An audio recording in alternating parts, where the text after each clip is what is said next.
SM. Krishna ಅವರ ಅಗಲಿಕೆಗೆ ಕಾಂಗ್ರೆಸ್ನ ಪ್ರಧಾನ ಕಾರ್ಯದರ್ಶಿ ಜಯರಾಮ್ ರಮೇಶ್ ಅವರು ಸಂತಾಪವನ್ನು ಸೂಚಿಸಿದ್ದಾರೆ. ಕೃಷ್ಣ ಅಗಲಿಕೆಯಿಂದ ತುಂಬ ದುಃಖ ಆಗಿದೆ. ನನ್ನ ಜೊತೆಗಿನ ಸುದೀರ್ಘ ಒಡನಾಟವನ್ನು ಹೊಂದಿದ್ದೆ.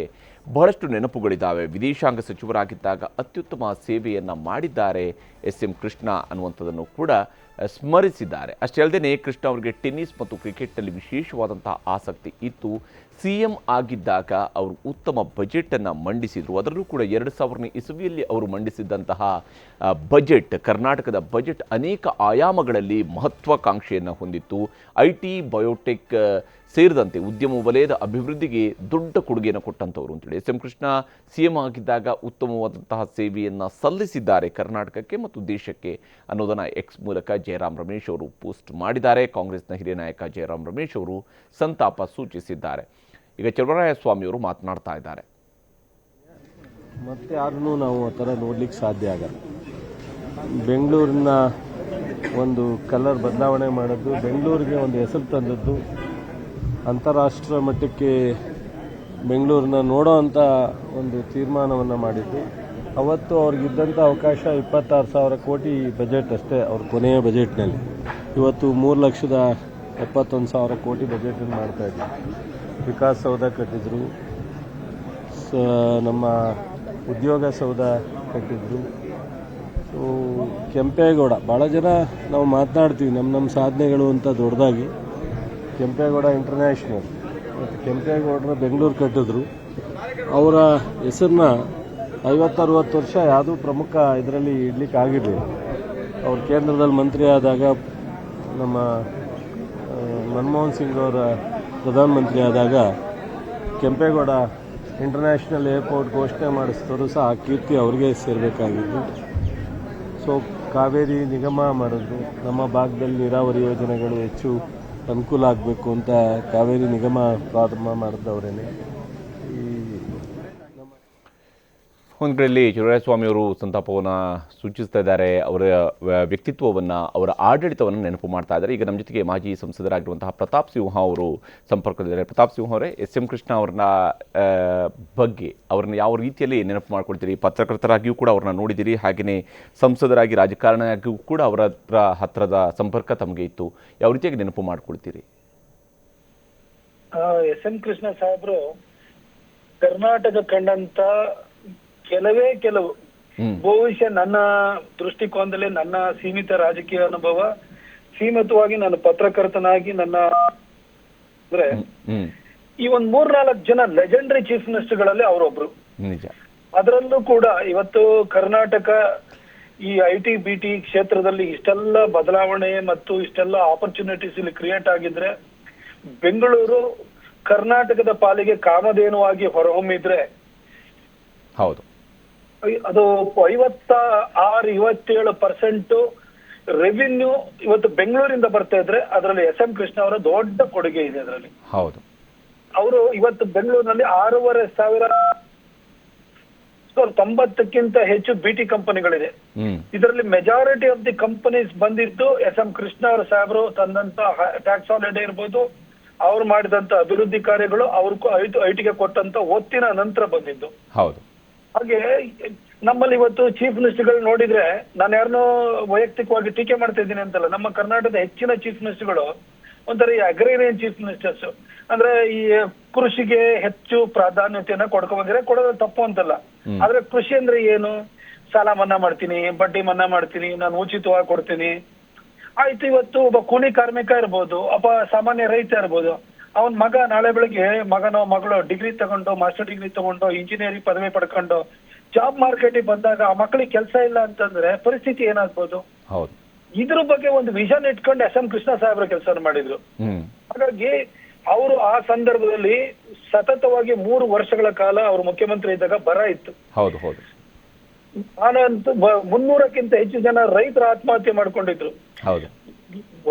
ಇಡೀ ಕರ್ನಾಟಕ ಒಂದ್ ರೀತಿ ಒಂಥರ ತತ್ತರಿಸಿ ಹೋಗೋ ರೀತಿನಲ್ಲಿ ರಾಜ್ಕುಮಾರ್ ಅಪಹರಣ ಆಯ್ತು, ನಾಗಪ್ಪ ಹತ್ಯೆ ಆಯ್ತು, ವಿಠಲಹಳ್ಳಿ ಗೋಲಿಬಾರ್ ಆಯ್ತು, ಆಮೇಲೆ ಕಾವೇರಿ ಗಲಾಟೆ ಪೀಕಿಗೆ ಹೊರಟೋಗ್ಬಿಡ್ತು ಜಯಲಲಿತಾ ಕಾಟದಿಂದಾಗಿ.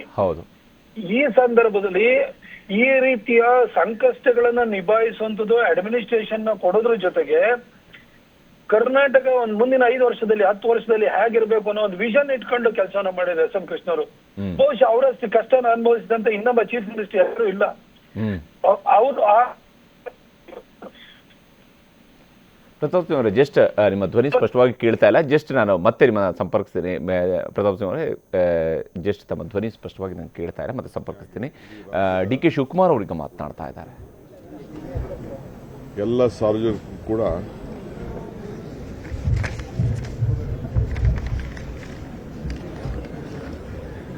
ಸುಮಾರು ನಾಳೆ ಬೆಳಗ್ಗೆ 8 ಗಂಟೆವರೆಗೂ ಬೆಳಗ್ಗೆ ಇಲ್ಲಿ ಬೆಂಗಳೂರು ಮನೆಯಲ್ಲಿ ಯಾರು ಬಂದು ದರ್ಶನವನ್ನು ಪಡೆಯೋರಿದ್ದಾರೆ ಅವರಿಗೆಲ್ಲ ಅವಕಾಶವನ್ನು ಬೆಳಗ್ಗೆ 8 ಗಂಟೆವರೆಗೂ ಕೂಡ ಮಾಡಿಕೊಡಲಾಗುವುದು. ಇದರಿಂದ 8 ಗಂಟೆ ಮೇಲೆ ಮದ್ದೂರಿಗೆ ಅವರ ಗೌರವ ಪಾರ್ಥಿವ ಶರೀರವನ್ನು ತೆಗೆದುಕೊಂಡು ಹೋಗಲಾಗ್ತದೆ. ಅಲ್ಲಿ ಸುಮಾರು 10:15 ಗಂಟೆಯಿಂದ ಮಧ್ಯಾಹ್ನ 3 ಗಂಟೆವರೆಗೂ ಮಂಡ್ಯ ಜನ, ಮದ್ದೂರು, ಮೈಸೂರವರು ಯಾರೇ ಬಂದರೂ ಕೂಡ ಅಲ್ಲಿ ದರ್ಶನಕ್ಕೆ ಇಡಲಾಗ್ತದೆ. ಅದಾದ ಮೇಲೆ ಸರ್ಕಾರ ಜವಾಬ್ದಾರಿ ತೆಗೆದುಕೊಂಡು ಅವರ ಗೌರವವನ್ನು ಯಾವ ರೀತಿ ಸಲ್ಲಿಸಬೇಕು ಅವರ ಪದ್ಧತಿ ಪ್ರಕಾರ ಅದನ್ನು ಫೈನಲ್ಲು 4 ಗಂಟೆಗೆ, ಆದರೆ 3 ಗಂಟೆಗೆ ದರ್ಶನ ಕ್ಲೋಸ್ ಆಗ್ತದೆ. ಸೊ ಅದಕ್ಕೆ ಯಾರೇ ಆಗಲಿ ದರ್ಶನ ಪಡೆಯೋರ ಇಚ್ಛೆಯವರು 3 ಗಂಟೆ ಒಳಗಡೆ ಮದ್ದೂರಿಗೆ ಬಂದು ಅವರು ಬಂದು ದರ್ಶನವನ್ನು ಪಡ್ಬೋದು. ಅಂತಿಮ ನಮಸ್ಕಾರವನ್ನು ಸಲ್ಲಿಸಲಿಕ್ಕೆ ಒಂದು ಅವಕಾಶವನ್ನು ಕುಟುಂಬದ ಪರವಾಗಿ ಮತ್ತು ಸರ್ಕಾರದ ಪರವಾಗಿ 2 ವಿಚಾರದಲ್ಲೂ ಕೂಡ ನಾನು ಈ ಘೋಷಣೆಯನ್ನು ನಾನು ಮಾಡ್ತಾ ಇದ್ದೀನಿ. Today till tomorrow morning 8 a.m. We will permit anyone who wants to desire to pay their respect in Bangalore at the residence will be allowed here. So morning at 8 o'clock the S.M. Krishna's body will be taken to Madhur, Somnalli in his own land. He will be there. And from 10:30 there will be a stop at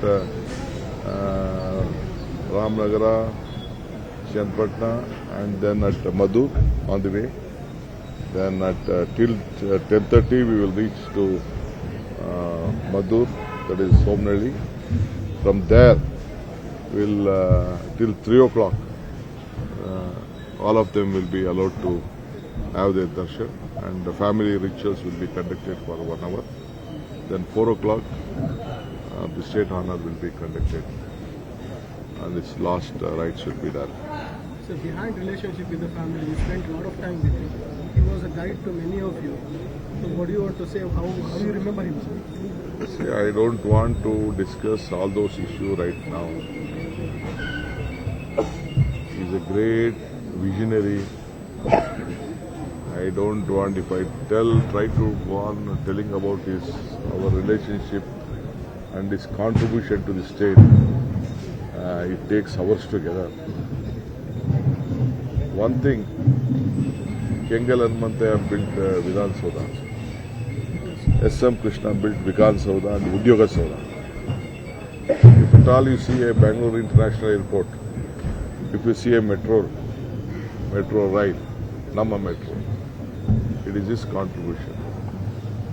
This last budget was 26,000 crores. Today, 3.5 lakh crore is the budget. It is who took a tough decision on the Breweries Corporation. From a young child,